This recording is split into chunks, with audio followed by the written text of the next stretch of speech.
Well, welcome. Yeah. I got fucking Chris Gillum on the show, everybody. Hell yeah, dude. I'm so happy to be here. Thank you for having me. I appreciate it. I appreciate you It's gonna coming be out a lot here, of fun. man. Yeah. Hell So, yeah, dude. how long is the episode? 30 minutes. You do 30-minute episodes. I like that, dude. I like the 30-minute ep because no one's going to watch this for an hour. Exactly. I'm going to be honest with you. No one will probably watch this past 3 minutes. No, they're probably turning it off right now. I'm going to be honest. No, I'm just kidding. No, this is going to be great. This is going to be a lot of fun. I hope you. I wish you success. You know what's really great is that, you know, how old are you? I am 34. All right. So you started stand-up when you're 34. You're starting a podcast in 2023. What's next for you? Buying Dogecoin? I have Dogecoin. Yeah, see? I've been on that trend. My point exactly. So yeah. The joke is you arrived to the party a little late. Always. Yeah. That's how I always am, dude. That's good. And I leave too early. Do you? Yeah. So did you sell it? Oh, so you still have the Doge. You still have the Dogecoin, or did you sell it? I still have the Dogecoin. Okay. It's still sitting there. I don't know how much is in there, but it's still sitting there. What's the price of is it? It's got to be less than a penny at this point, right? Dogecoin. It's about 3 pennies. Yeah. But I bought it when it was 1, so it's okay. It's okay. I've tripled my money, and I'm hoping that it comes through. I'm hoping Elon tweets again. Wasn't Right? it almost $1 at some point? It got up to like 50 cents or something like that. I think. That's fine. I can't remember. I've tripled my money, he says. I tripled my money, Went dude. from a penny to 3 pennies. That's really funny. Yeah, man. Well, dude, you look like the fucking fat Chris Pratt, dude. You're like Oh, that's funny. Chris Fat. All right, I'm gonna leave. This isn't What? fun. This isn't fun for me. You know, like I come here, I drove 2.5 hours to get here from Pacoima. You call me Chris Fat? Seriously? Turn it off. Right now? Yeah. No, come on, dude. Okay. Just I need a moment.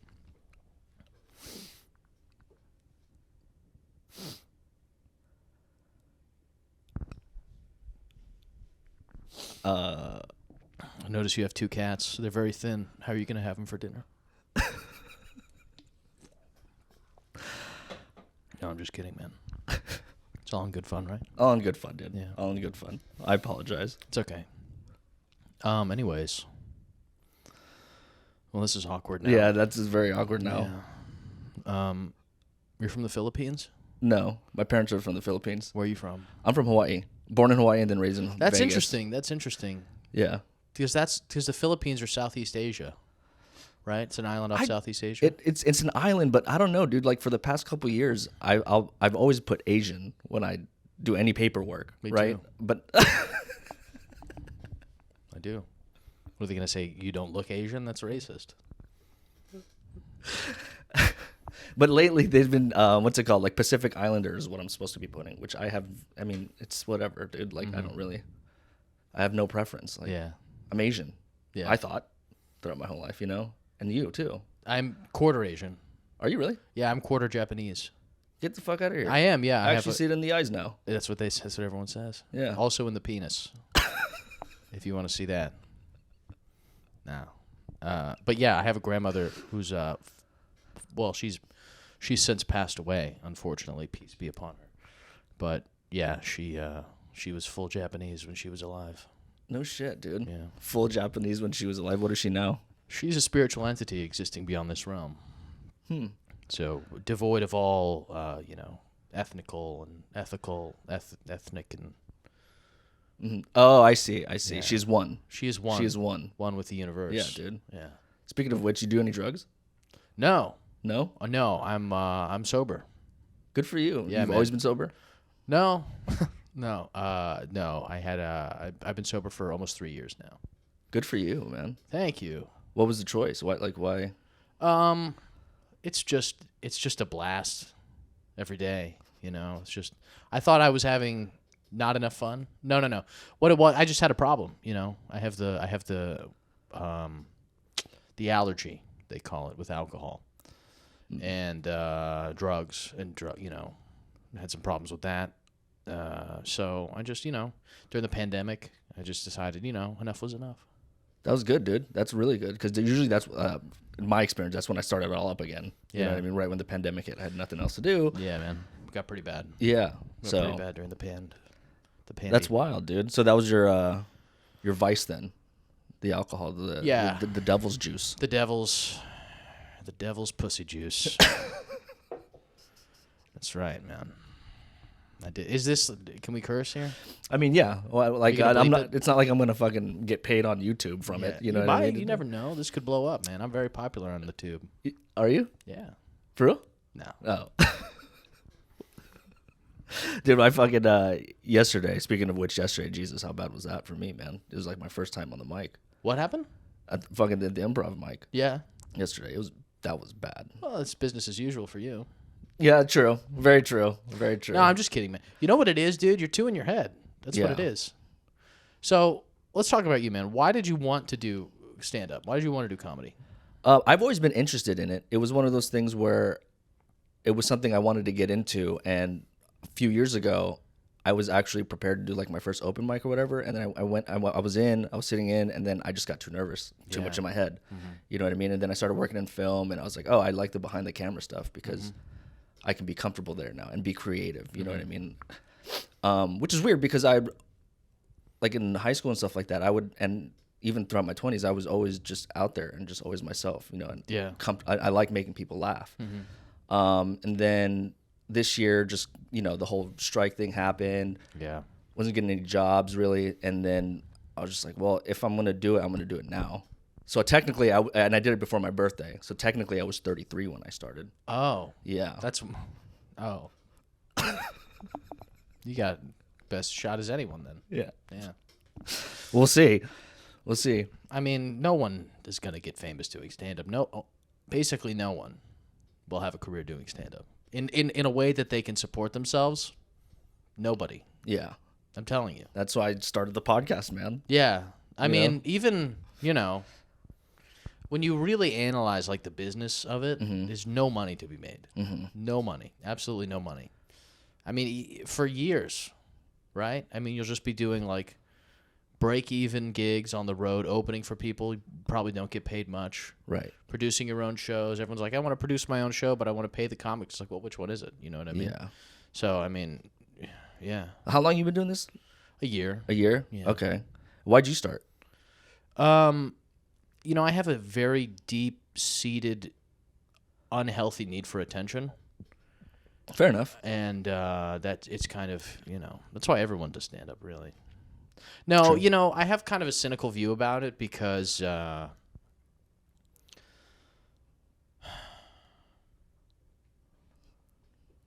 it's like I like writing jokes more than I like performing them.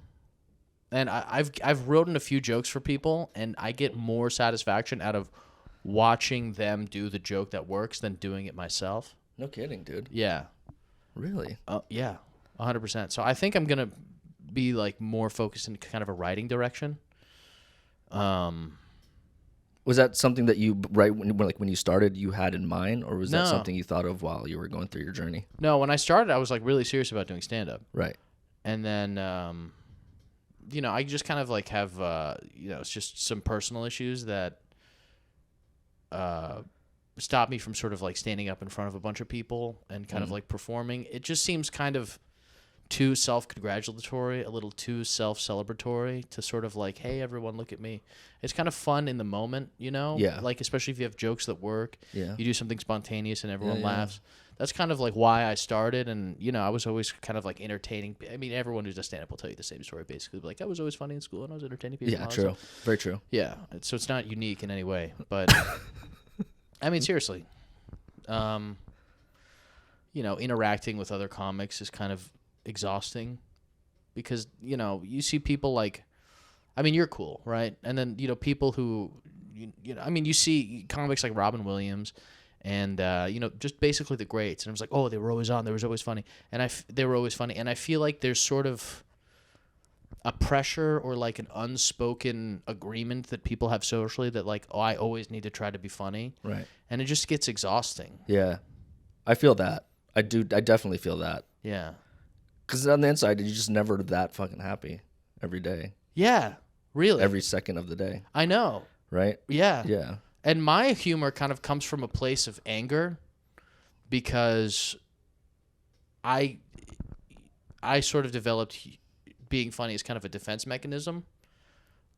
Like, my brother used to bully me a lot, and so if I could make him laugh, he would kind of like not. It was just kind of disarming, you know. Fuck, dude.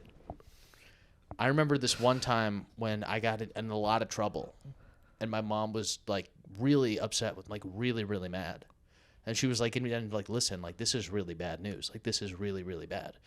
And I can't remember what I said, but it was like really funny. And she didn't laugh, but she said, "Actually, that's very funny, but you're still in a lot of trouble."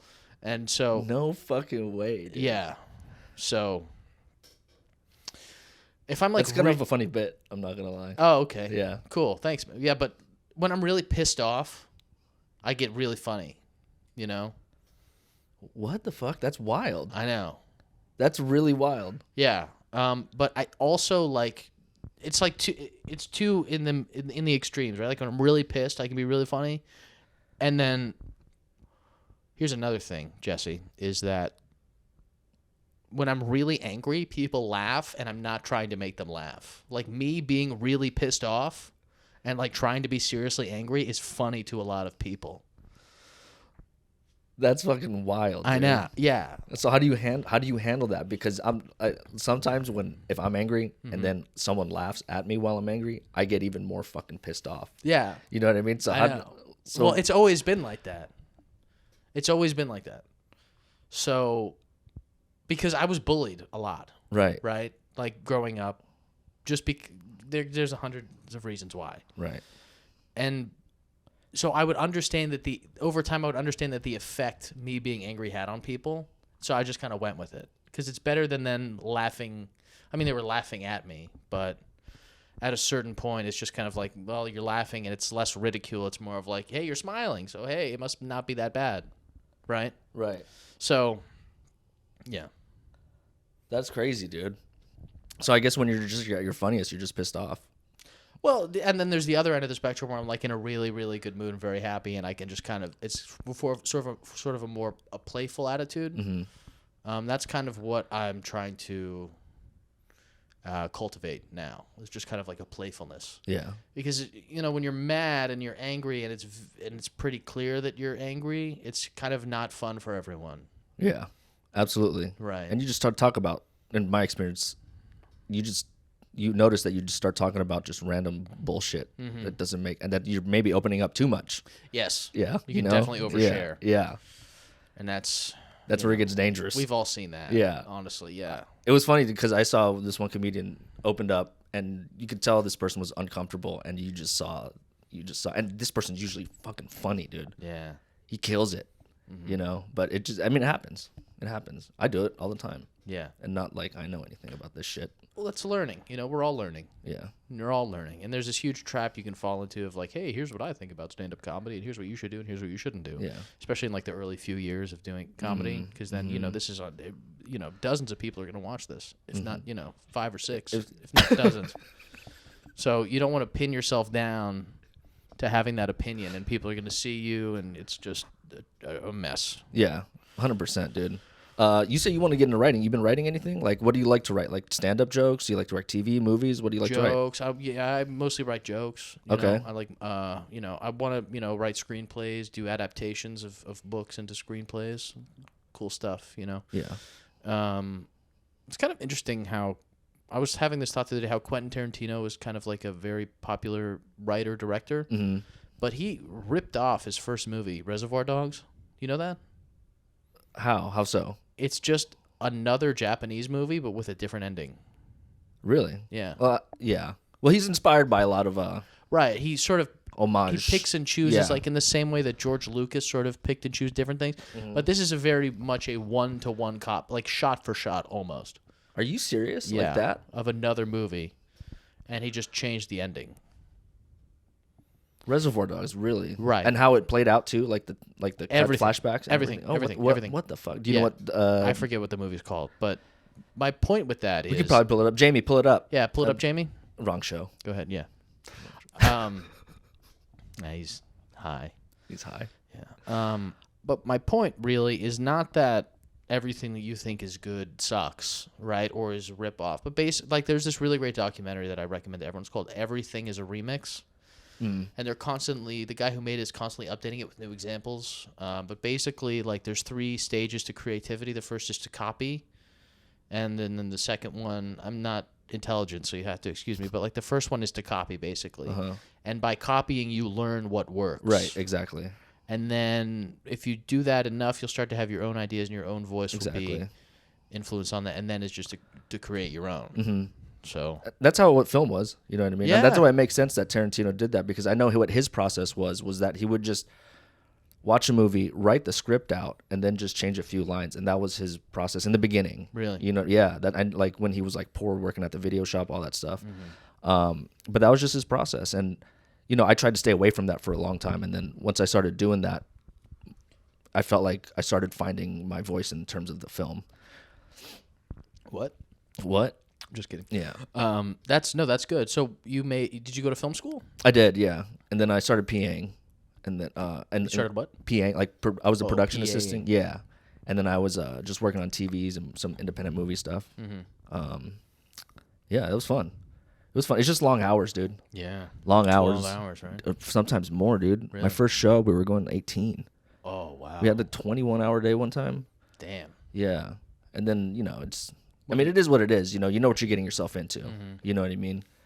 It's just wild how much you put out and like don't feel like you're getting anything back. I don't know. Do you put out? No. Yeah. No. How do you feel about the strike? Thoughts? It's whatever. Yeah. I mean, you know, it obviously doesn't affect. Well, it doesn't affect me. Well, it does because there's nothing going on. But in a way, it's just, you know, I'm not going to talk about it. I don't know too much about it. I just know that. From what I know, I think you know, go to work, people. You know, get a job. Really, you know, Walmart's hiring. Okay. Every grocery store I know, they're hiring. That's a union. Did you know that? What? Every grocery store, it's a whole union. Oh, really? Yeah, I mean they have it because they went on strike, but that's beside the point, really. The demands are too much. Yeah. And actors are the worst. You ever talk to a fucking actor? I have actor friends. Ugh. The most self-serving, self-congratulatory group of people I've ever had the displeasure of meeting. You have an actor friends? Yeah, I mean, I used to act. I know a lot of actors, Okay. and they're insufferable. Of course they have demands. Of course you... Oh, yeah, no. You think they're a bunch of easygoing, nice folks? No, they're fucking... I don't like actors, man. I really don't. They're cool. I like them. You have to say that because you have actor friends, and they're probably... No, I'm not friends with all the actors, but the actor ones, they're real ones. Yeah. They're real ones, yeah. Good. I don't like actors, man. They're fucking annoying. Quote me on that, too. Filmmakers are kind of weird, though. I'm not going to lie. The whole just community is weird. I went to a screening where it was just like a short film, but it was like 40 minutes long, dude. And then That doesn't sound like a short film at all. And the dude had like a fucking 40-minute A&A after. Just answering his own questions that no one was asking. Really? Yeah. I swear, he just started it. That sounds like a great story. What were type of the question? So you might have thought, how big is your penis? Yeah. I'll tell you. I measured it with a laser this morning, and I got the length and girth. And let me tell you more about my measurement process and all this stuff. But there's symbolism in the film with the length and the girth of my penis within the film. I don't know if you noticed, but the film is 40 minutes long. What's the point? That's good because if you put a decimal in there, it's 4.0. But we'll come back to that. I don't want to read it out for you. It's just a symbolism you'll have to find. Yeah, you have to find it yourself. I don't want to spell it out too much. It's art. Yeah. You gotta, whatever. But yeah, it's an interesting time making films and stuff like that. Sure. I don't know. Like I talk a lot. I say a lot of stuff. Like I don't know if I'm gonna go back, but I mean, I just think storytelling is just in the blood, right? Like, especially with this, it's the same thing. Definitely. You know what I mean? I agree. You just can't get away from it. You know. It's agree. Wild. Here's some more shit about actors. You know what I love about I used to have this bit that I did at open mics about how much actors suck, and everyone they're like this. Everyone at the mic. For real? Yeah, and it's like I thought we were comedians. I thought It's the same shit with like Isaac Hayes in South Park. You know Yeah. Chef. Yeah, Chef. Mm-hmm. As soon as they made fun of Scientology, he was out of there, right? But it's like they made fun of Everything, dude. Yeah, and so you're gonna go there, you're gonna talk about trans people and gay people and blacks and Chinese and Filipinos, and all of a sudden talks about you. Oh, I don't like that. He's talking about me. Fuck off. Yeah. You're a South Park fan? Love South Park, dude. I've been watching it since I was a kid, dude. I love South Park. It's the greatest show ever written. Literally. The writing is so fucking I good. don't know if we go that far. It is, dude. You think the greatest show ever written? Well, in terms of just what they do. What about animated show? Animated show? I would say the best animated show by far. Okay, yeah. Okay, so that's what you mean. Yeah, I would say so. The greatest show ever written was, in my opinion, Breaking Bad. Okay. Yeah. I hadn't seen Breaking Bad. It's amazing, dude. That's what I Fucking hear. holds up every time. Like maybe like once every other year, I'll watch the whole thing. Yeah. It holds up, dude. It's amazing. I haven't seen Better Call Saul, and from what I hear, the writing is immensely better. But I Yeah. just haven't seen any of it. I just don't like fanaticism. Mm. Do you know what I mean? Mm-hmm. Like when people, you have to see it. It's so good. It's like, do I have to see it? Is it so good? It is good. Yeah, I trust you, but It is good. I just feel like most things are fine. Most things are just chill. Yeah, it's Yeah. just it's all fine. Everything is just it's fine. Yeah. What's your favorite show? I don't know. I don't watch a whole lot of I don't like getting Okay. sucked into. I really like The Last of Us. That was good. I Okay. like The Last of Us. Okay. But mostly because of the first episode. The pilot was very, very Very good. good. Very good. It got slow after that. It got Yeah, super there slow was after there that. was some I mean, as all TV has Yeah. filler episodes, which they call character moments, but really it's just filler, right? They have to make it a certain. They have contracts with the studios. They have to make it a certain length, and because I didn't play the game. Yeah, 'Cause neither it's did based I. off a video game. I heard the game's great though. Yeah. Great storytelling, from what I hear. It won all types of awards and stuff.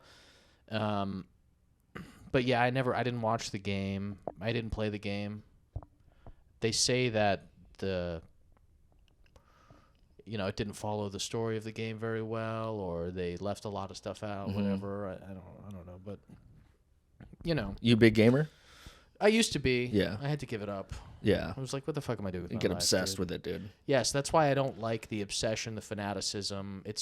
People get too excited about things. Right. You know? I have more of like a baseline sort of existence on things, just kind of flat, because I can't get too excited about shit. Otherwise, I get fanatic, because I have an addictive personality. Yeah, same here. Yeah. Same So here.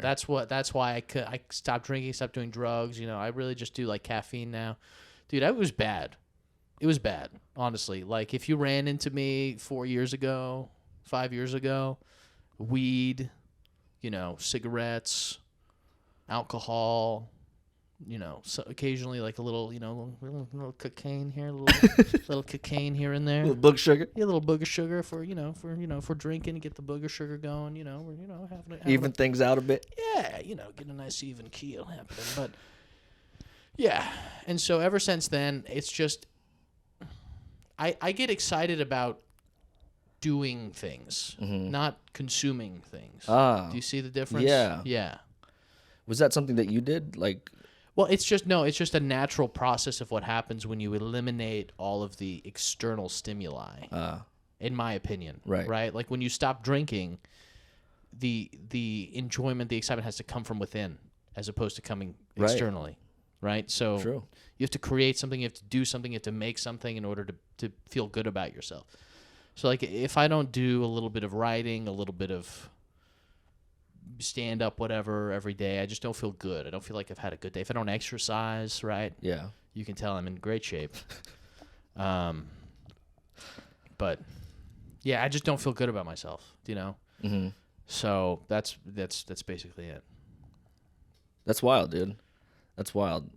Because I still do it all. I don't do it like heavy excess. You know what I mean? But I'm still smoking cigarettes. Yeah. And I started them up again because of stand up, dude. Just because, the waiting game, you're just fucking antsy all the time. Sure. So just ripping cigs.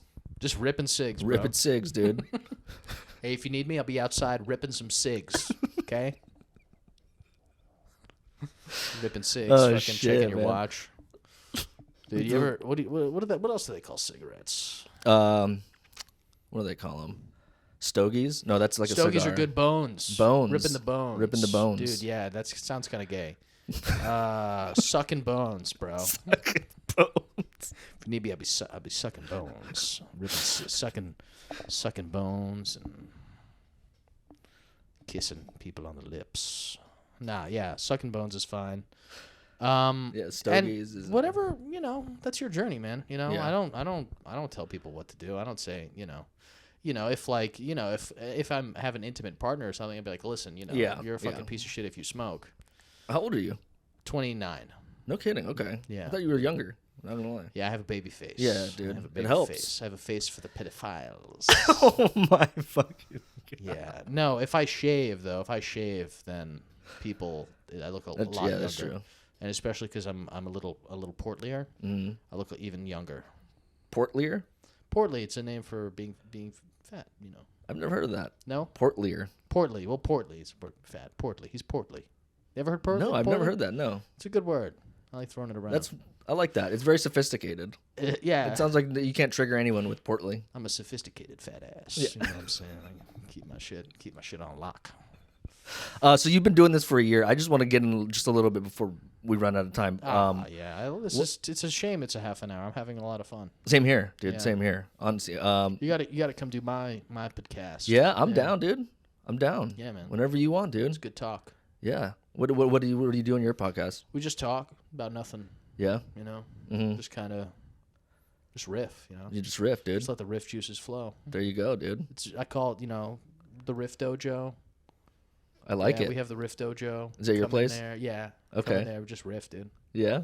I'm Just down, man. Riff-a-luffagus, Just don't do anything. Just let the mind do the work, There and you that's go. just it's about becoming loose, Mm. because that's what you need to be on stage, just Right. loose. No judgments, right? That's what John Cleese says. There's nothing that's going to make you feel less creative than the fear of making a mistake. Yeah. That's deep, dude. Yeah, it is. I like that. Yeah. What's your process like? What's your process like throughout the week? Like, what do you do? Obviously, you write jokes. Yeah. Obviously. How do you test those jokes?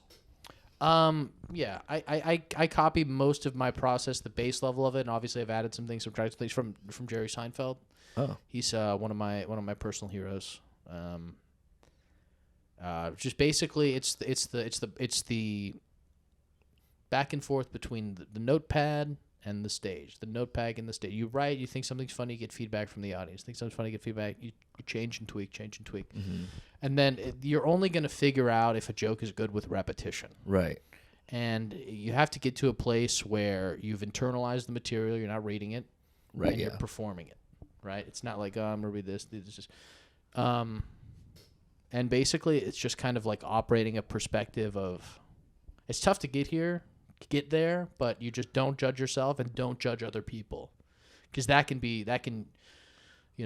bring you down into a huge negative spiral of just like, because most people who do stand up, especially in the open mic scene, are not going to be good, and Yeah. that's fine, Yeah. because it is, as George Carlin would say, it is a low art.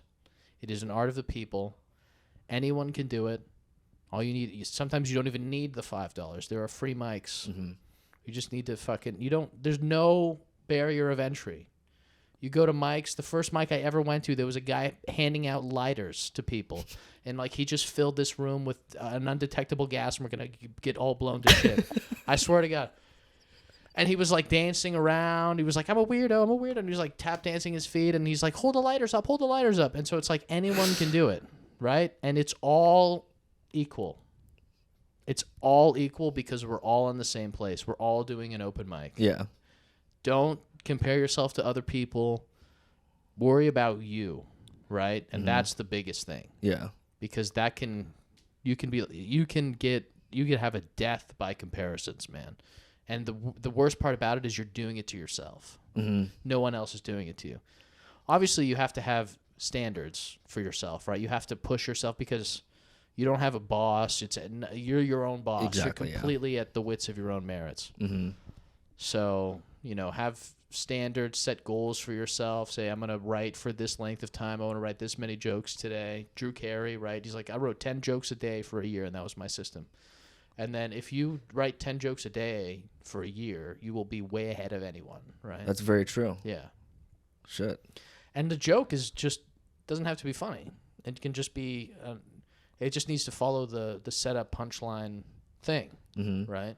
I'm curious to know, because again, you write.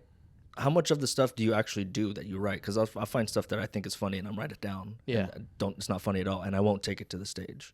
Yeah, that's the thing, right? A lot of the stuff that I wrote, because you can't judge yourself, right? The audience is the final judge, so you just kind of do it. You just do it, And a lot of the stuff, if you write a lot, sometimes I have the problem I have like too much stuff that I want to try out.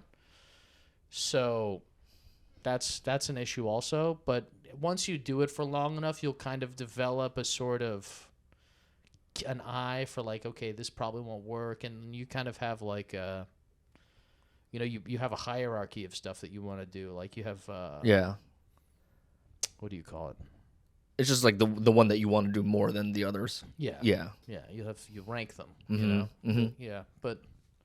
And be organized. That's a big one. Yeah. Be organized. I'm all over the place, dude. Right. I'm all over the Organization place. is a big one for me because I don't want to show up to the mic and be going through the notes and be like, okay, what do I want to do? What do I do? Oh, stuff like that. Yeah. Yeah. I'm organized with that. Yeah. Oh, okay, good. Yeah. Yeah. Because that was a huge problem for me for a Oh, long really? time. Yeah. So basically, like every time, most of the time, before I go, 90% of the time, before I go, I will have like a bullet point list of like boom, boom, boom, boom. Right. I'm going to do this. Yeah. Exactly. Yeah. I haven't done a lot of open mics yet. I've just been doing the more improv just to get comfortable up there, and Good. just because my writing was just awful. Yeah. But I think I'm at the stage now where I can kind of start exploring more open mics and stuff like that. Like I did one a couple of weeks ago, South Pass. It's called the Barclay, Okay. the bar, and I thought I fucking bombed, but apparently it wasn't that bad because everyone was coming up to me like it wasn't that bad, and I was like, fuck. But they say that wasn't that bad. Is that what? Well, no, they said you're funny. Okay. Yeah, but. Yeah, regardless. Yeah, regardless. It's fucking. It's a terrible bomb when someone comes up. Hey, don't be so hard on yourself, man. That was. It wasn't like that. No, happens it to wasn't us like all. that. It wasn't like that. That's hilarious. We've all had those though. The hardcore bombs. That was me yesterday, dude. No, dude, you can't bomb at an improv mic. Yeah, that's true. I guess. Yeah. Yeah, that's true. Yeah. I mean, you'll just When's the last time you bombed? all the time, dude. Yeah. All the time. But see, when you do it long enough, you develop Thick skin. recovery skills also. That's interesting. And I think it's a huge mistake. A lot of people make this mistake to blame the audience and to say, oh, well, guess you didn't like that one. I guess that didn't work. It's like, yeah, we know. We didn't laugh. Everyone knows it didn't work. Right. Just say something else. Oh, right? that's interesting. Yeah. The recovery. The recovery skills. Like, a lot of the times, like, if you're naturally a funny person, which everyone who wants to, most people who want to, a lot of people are fucking insane, deranged. You'll never meet more mentally ill people than in the open mic scene. I'm telling you. I mean, it's so many. Oh. But It gets crazy. it gets crazy. But if you're like a naturally funny person and you back yourself into a corner, like with really a bomb, where like all the jokes you have are not like silent, nothing. A. You can hear the AC. That's a bad one. Like, You can hear the AC. That's about. that's where you can hear people breathing, coughing. I mean, it's bad. And then you just kind of like, this is why it's so important to be loose, because things will just pop into your head and you say them and it just cracks, right? Everyone just cracks. And then, you have some good faith from there. Yeah. And also a lot of what decides if you have a good set or not is intangible, right? Like if you have a good riff at the top, you get a lot of goodwill towards that, right? If people are in a laughing, playful mood, they will, it's like a conditioning thing, right? So if like the first thing you say is funny and it's not really like a prepared joke and it's just kind of like hanging in the ether of the room, they'll laugh at a lot of your good stuff, right? Like I did like a mic the other day and I had like a riff off the top because it was like a new, and you know what else is good too? Oh, let me finish this. But I had a riff off the top and it was like funny, and a lot of the material that I did after that, like all of it worked, but I tried it other places and it like wasn't as good. That happens, right? Yeah. Like a lot. A lot. With the crowd. Yeah. It's a crowd thing. It's like an intangible thing. But another thing is good is going to different places because you're your brain recognizes that you're in a new atmosphere, Right. and you're in a totally different state. Huh. Because when you're in some place you know that's familiar, it's kind of a different feel. Yeah. Which I feel like the fourth wall has, because that's the only place I've been really going. Yeah, You know, it has like a weird pull to it almost. A lot of people.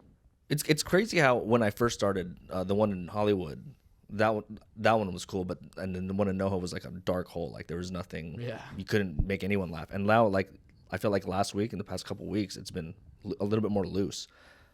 Yeah, At that room, at the NoHo room. it's different at night too. I haven't gone to any of the open mics at night. The 7, 8 o'clock ones, they can be pretty harrowing sometimes. Yeah. It's the people. It is. It's Yeah. the people who go. I'm telling you. It is. What's the difference? Workers, probably 9 to 5ers. Could be. Yeah. Could be. Just getting They're off burnt out. A lot of low energy people. Yeah.